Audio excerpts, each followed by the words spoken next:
TV channel নাকি circus?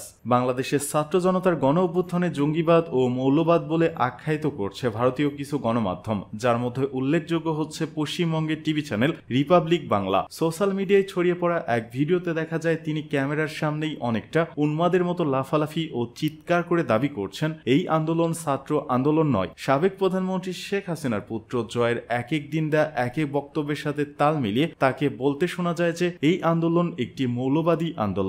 গত 5 August ছাত্র জনতার তোপের মুখে পদত্যাগ করে দেশ ছাড়েন শেখ হাসিনা। পালিয়ে তিনি আশ্রয় নেন ভারতে। শেখ হাসিনার পদত্যাগের পর কিছু সুযোগ সন্ধানী লোকেরা দেশের কিছু জায়গায় সনাতন ধর্মের লোক ও স্থাপনার উপর আক্রমণ করে, আর এই সুযোগকে কাজে লাগিয়ে বাংলাদেশের সংখ্যালঘুরা নিরাপদ নয় এমন প্রোপাগান্ডা শুরু করে ভারতীয় সব মিডিয়া। 5 তারিখ রাত থেকেই একের পর এক বিভ্রান্তিকর তথ্য ছড়ানো হচ্ছে রিপাবলিক বাংলা, জি বাংলা সহ পশ্চিমবঙ্গের বেশ কিছু মিডিয়ায়। আর এর ফলে শুধু ভারত নয়, বাংলাদেশের সনাতন ধর্ম অবলম্বীদের মধ্যেও সৃষ্টি হচ্ছে আতঙ্ক। তবে এরই মধ্যে দেশের বেশ কিছু ফ্যাক্ট চেকিং সংস্থা ভারতীয় গণমাধ্যমে প্রচারিত মিথ্যা ও বিভ্রান্তিকর তথ্যের প্রমাণ সামনে নিয়ে এসেছে। বাংলাদেশের সাম্প্রদায়িক ভ্রাতৃত্বকে প্রশ্নবিদ্ধ করে 7 আগস্ট একটি ছবি প্রচার করা হয়। ছবিটিতে বোঝানো হয় যে শেখ হাসিনার পতনের পর হিন্দুদের উপর আক্রমণ করা হয়েছে, অথচ রিউমার স্ক্যানারের অনুসন্ধানে বেরিয়ে আসে ছবিটি 2012 সালে কক্সবাজারের রামতে ঘটা সহিংসতার ছবি। 6 আগস্ট আরও একটি ছবি প্রকাশিত হয় যাতে বলা হয়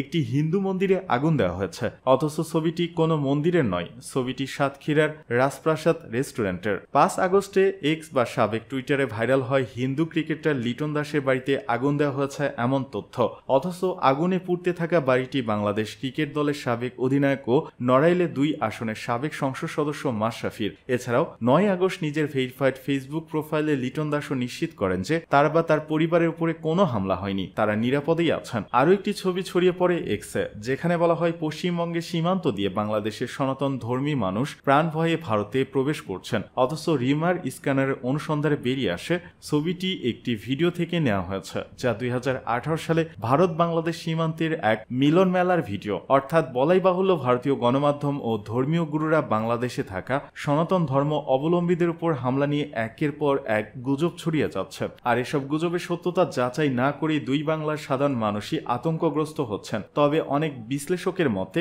এটি হচ্ছে আওয়ামী লীগের শেষ অস্ত্র দেশকে অচল করার জন্য। দলটি বিশ্বের কাছে তুলে ধরতে চাইছে সংখ্যালঘুরা শুধুমাত্র শেখ হাসিনার শাসন আমলেই সুরক্ষিত, কিন্তু বিষয়টা সেরকম নয়। আওয়ামী লীগের উদ্দেশ্যে স্বরাষ্ট্র উপদেষ্টার হুঁশিয়ারি। পাল্টা অভ্যুত্থান নিয়ে হুঁশিয়ারি করে দিয়েছেন স্বরাষ্ট্র উপদেষ্টা ব্রিগেডিয়ার জেনারেল অবসরপ্রাপ্ত এম শাখাত হোসেন। তিনি বলেছেন, এমন কিছু করবেন না যাতে আপনাদের জীবন বিপন্ন হয়, কারণ এদেশের জনগণ এখনো আপনাদের ভুলে যায়নি। সোমবার ঢাকা ক্যান্টনমেন্টে সম্মিলিত সামরিক হাসপাতাল সিএমএইচে আহত আনসার সদস্যদের দেখতে এসে সাংবাদিকদের এসব কথা বলেন উপদেষ্টা।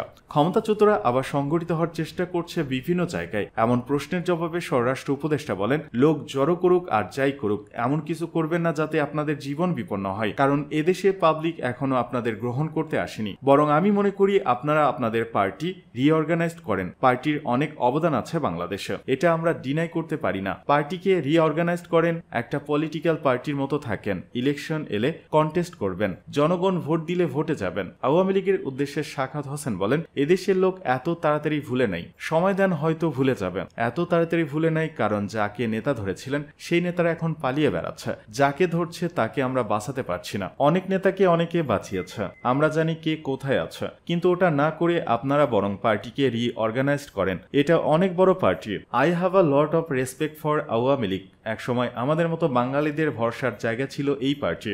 আপনারা আসুন, যারা রেগুলার রাজনীতি করতে চান। এখানে মারামারি করে কোনো লাভ নেই। আরো কিছু লোকের মৃত্যু আমরা চাই না। অলরেডি 400 থেকে 500 তারও বেশি মারা গেছে উভয় পক্ষে। পুলিশের এই অবস্থা হয়েছে, আনসারের এই অবস্থা হয়েছে। স্বরাষ্ট্র উপদেষ্টা বলেন, আমরা যদি উস্কানি দিতাম তাহলে আপনারা টিকতে পারতেন না আর্মির ফায়ারে। আমরা আর্মিকে মানা করেছি ডোন্ট ওপেন ফায়ার, কারণ কাকে মারবেন আপনি? আপনারা এই পুলিশকে দিয়ে কাকে মারিয়েছেন? পুলিশকে দিয়ে মারিয়েছেন আপনার সন্তানকে।